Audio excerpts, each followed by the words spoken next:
Last month, 153,074 Americans lost their jobs. This is not a normal number. This is not a statistic you can ignore. It is the highest number of job cuts for the month of October that we have seen since 2003. 22 years. If you are feeling anxious about the economy, you are not alone. If you feel a sense of confusion, a disconnect between the headlines you read and the reality you see, you are not mistaken. That feeling, that underlying sense of uncertainty, is real. It is justified. And the data proves it. But 153,000 is just 1 month. It's a snapshot of a much larger, more disturbing picture.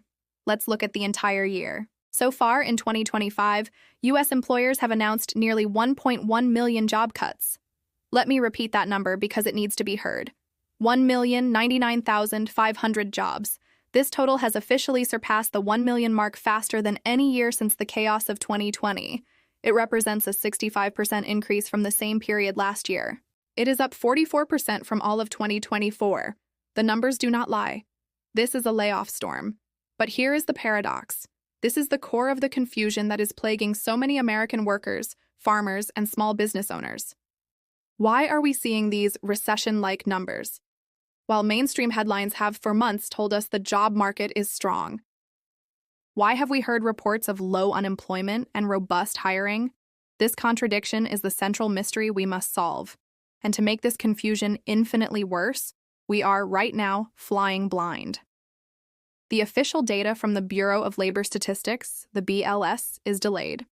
The ongoing government shutdown has halted the release of the official monthly employment report. We are navigating a profound economic storm without our primary instruments. The gauges are dark. This is precisely why the data we do have, the data from the outplacement firm Challenger, Gray & Christmas, is more important than ever. It is the only reliable leading indicator we have left. It is the only light we have in the fog. And today, we are going to investigate what that light really shows. The truth is, even before the shutdown, the official BLS data was on shaky ground. This isn't a new problem. It's a foundational one. Just in September, the BLS quietly admitted in its preliminary benchmark revision that it had overcounted the number of jobs in the U.S. by $911,000 for the year ending in March 2025. 911,000 jobs. That never existed. This means the labor market was significantly weaker for more than half a year than we were led to believe. The largest revisions were in sectors like leisure and hospitality and professional and business services. Your feeling of anxiety was correct. The official data was wrong. So why does this happen? Why is the BLS data so often optimistic while the Challenger report feels so pessimistic, so real? It is simple. They measure two completely different things. And understanding this difference is the key to understanding the American economy today. The BLS report is a lagging indicator. It looks backward. It attempts to measure net jobs that have already been created or lost. It does this through two surveys. First, the Establishment Survey, which asks businesses how many people are on their payroll. Second, the Household Survey, which calls individuals and asks if they are employed. This is where the unemployment rate comes from. The Challenger report, on the other hand, is a leading indicator. It looks forward. It doesn't track net jobs. It tracks announced job cuts. It tracks the intentions of companies. The layoffs announced today in the Challenger report become the unemployment numbers in the BLS report 3 to 6 months from now. Challenger is the warning siren. The BLS is the damage report after the storm has passed. And right now, the siren is deafening. But this fundamental problem, lagging versus leading, is now compounded by a crisis in data collection. The response rate for the BLS Establishment Survey, the number of businesses that actually bother to respond, has collapsed. It has fallen to a historic low of just 43%. Think about that. We are making critical economic policy decisions based on a survey that nearly 60% of businesses ignore. When response rates are this low, the BLS has to guess. They use a model called the birth-death model to estimate jobs created by new businesses they didn't survey, and jobs lost by businesses that closed. This model is notoriously unreliable during economic turning points. It's what led to the 911,000 job overcount in the first place. We are relying on a broken, delayed, and lagging metric. This right here is the two-track economy.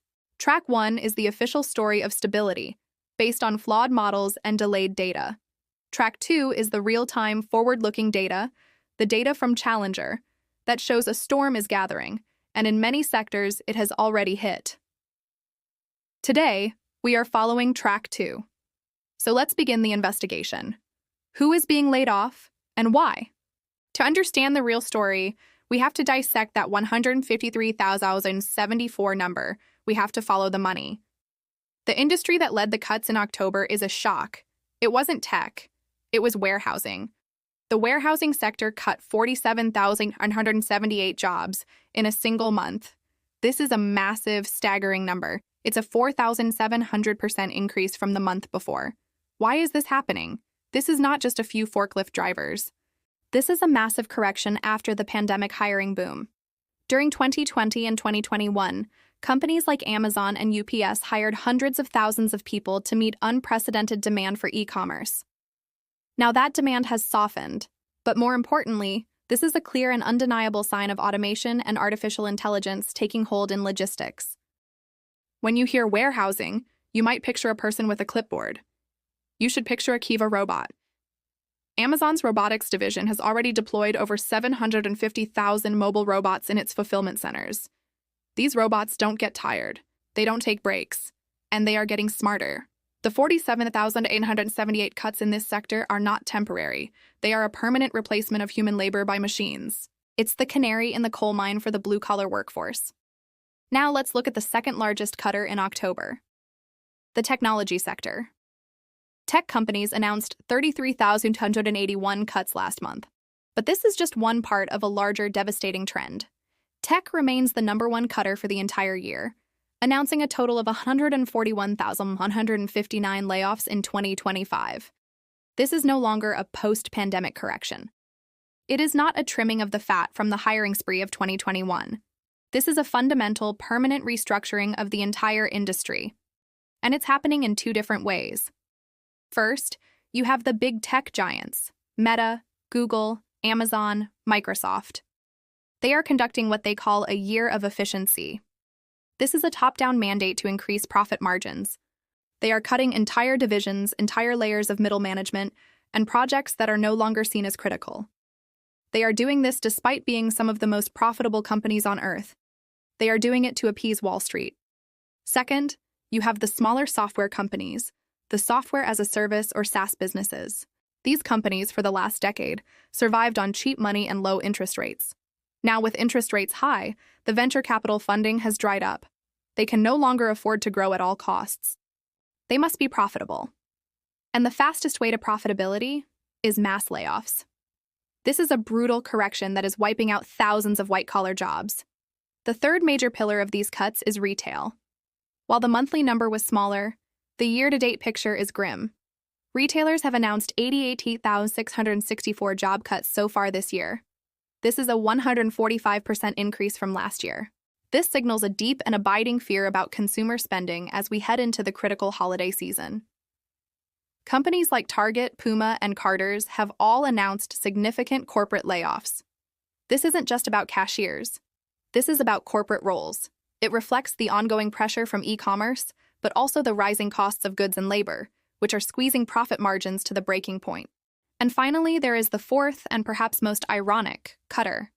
The largest cutter of all in 2025 has been the government itself. Over 307,000 government jobs have been cut. This is largely due to what the Challenger report calls the DOGE impact. This refers to mass reductions in the federal workforce and, crucially, its contractors. When the government cuts budgets, the downstream impact hits private companies, from defense contractors to IT services, leading to even more layoffs in the private sector. So let's review. The weakness is not spread out. It is a recession-like weakness, concentrated in the core pillars of the American economy: warehousing, the backbone of logistics; technology, the engine of innovation; retail, the measure of the consumer; and government, the largest employer of all. But the who is only half the story. The why is where the future is truly revealed. The Challenger report gives us the exact reasons companies are giving for these cuts, and the list is terrifying. The #1 reason cited in October is cost cutting. Over 50,000 jobs were eliminated for this reason alone. This is corporate language. Cost-cutting is a defensive move. It is a flashing red light. It means companies are not investing in growth. They are bracing for impact. It means they see weakness in consumer and corporate spending, and they are battening down the hatches. It means they are preparing for a recession, even if the official data says we are not in one. It means they are prioritizing shareholder profits, stock buybacks, and dividend payments over their own workforce. It's a sign that the high interest rate environment is doing exactly what it was designed to do: slow down the economy by reducing labor costs. And that means firing people. The second most cited reason is restructuring. This accounted for over 7,500 cuts. Restructuring is another vague term. It can mean closing unprofitable stores or units. It can mean merging two departments and eliminating redundant roles. It is often the cleanup after a failed acquisition. It is the partner to cost-cutting, a sign that the easy money era of the last decade is definitively over. But this month, for the first time, a new reason has appeared at the top of the list. It is the number 2 reason for job cuts in October. It's not market conditions, it's not closings, it is artificial intelligence. In October alone, 31,039 jobs were cut directly because of AI. Let that number sink in. 31,039 people. This is not a forecast. This is not a prediction from a think tank. This is a hard number, reported by companies, happening right now. AI is no longer a future abstract threat. It is no longer a tool that will augment workers. It is a present-day, quantifiable reason for mass layoffs. This number, 31,000, is larger than the cuts in the retail sector.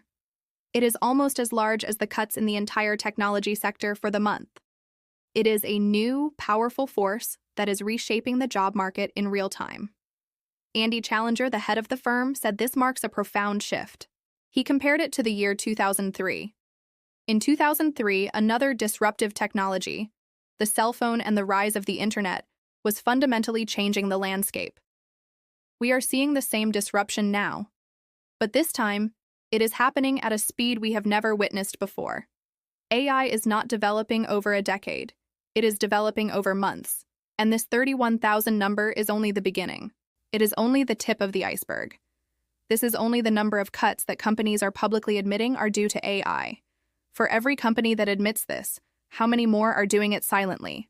How many are using cost-cutting or restructuring as the public excuse? This number does not count the silent AI cuts. It does not count the freelance copywriters who are no longer getting contracts because a company is using ChatGPT. It does not count the customer service agents who are being replaced by smarter, faster chatbots. It does not count the junior-level programmers whose code can now be written by a machine. It does not count the graphic designers, the translators, or the paralegals. Most importantly, it does not count the positions that are eliminated and simply never hired back. The workload is just absorbed by the new AI tools. That 31,000 number is a warning shot. It is the first tremor before the earthquake. It is the confirmation that the AI revolution will not be a bloodless one. So, what is the real truth of the U.S. job market in November 2025? Here is the thesis. Here is the reality. The official BLS job numbers are broken. They are delayed by a government shutdown. They are based on failed surveys with historically low response rates, and they have been proven to be wrong by nearly 1 million jobs, just in the last year. Relying on that data is like trying to drive by looking in the rearview mirror, a mirror that is cracked and covered in mud. The real story is hidden in the Challenger report. That report, the forward-looking data, shows that a silent collapse has already begun. This collapse is not everywhere, all at once. It is a concentrated collapse in the most critical sectors of our economy, and it is being driven by two powerful, relentless pincers. First, aggressive, defensive cost-cutting as companies prepare for a recession they see coming, even if Washington does not. And second, the sudden, shocking, and rapid acceleration of artificial intelligence as a direct replacement tool for human labor. We are living in a two-track economy. One track is for those who are insulated from these forces. The other track is for the 1.1 million people who have already lost their jobs this year. It's for the workers in warehousing, tech, and retail. It's for the 31,000 people who, last month, became the first official measurable casualties of the AI revolution. This is the new reality, and the first step to surviving it is seeing it clearly. But I want to hear from you. This is not just about data, it's about real lives. Are you seeing this silent collapse in your own industry? Are you seeing positions cut and never filled? Are you seeing AI or automation quietly taking over tasks, even while your company reports positive numbers? Are you seeing that disconnect, that two-track reality in your own community? Share your story, your observations, in the comments below. We have established what is happening today. We have identified the storm. But the most important factor, the one that defines our future, is artificial intelligence. That number, 31,039 jobs in 1 month, is just the beginning. In our next video, we will investigate those 31,000 jobs. We will do a deep dive into which specific roles were eliminated.